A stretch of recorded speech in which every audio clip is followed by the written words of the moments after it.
And I thought it was an interesting part for a woman, you know, in one sense she has this double life where she's a police officer and she's driven, and she's definitely, even especially in the 80s, you know, it's a man's world, and she's trying to make her way, and she finds this incredible partner in Bryan Cranston's character, and they become this incredible team, and you know, it's very exciting.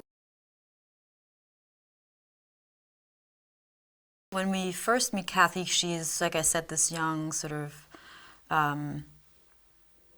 officer who's never been undercover, so she's really green, and you know, her hair is pretty mousy, and you know, she looks like any not well-to-do first-time professional sort of police officer of her times, and you know, sort of cotton shirts and no makeup. Also, I think trying to play down her femininity in a way, because it's a man's world in the 80s for sure, and especially in this kind of business. And then obviously as she goes undercover, you know, she becomes this hair color and is much more flamboyant. That was really fun to play the transition, yeah.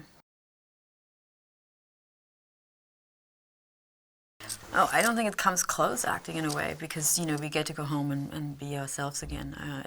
It's hard for me to imagine living a completely different life with someone over a period of years. You know, it must be so incredibly hard to, where do you draw the line, you know, what's you, what's fake.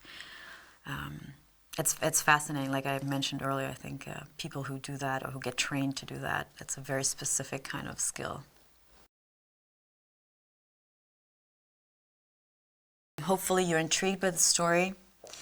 I think it's amazing when you watch this movie, hopefully, to understand that this actually happened. It's always a fun ride to be taken back in time, you know. I think that hopefully adds to the charm and flair of films like that. I don't know, you know, I personally love this kind of films because they remind me of those old mobster movies, you know, and like Once Upon a Time in America, or I don't know, Miami Vice even, you know, stuff that's kind of slick and looks cool, but there's a real sense of gravity to it as well. Hi, here's an interesting movie fact for you. Each frame of the CGI scenes in Jane Cameron's Avatar, 1/24th of a second, took an average of 47 hours to render. Can you believe it? For this and more movie facts, click on more videos. But if you want something else, click on the playlist.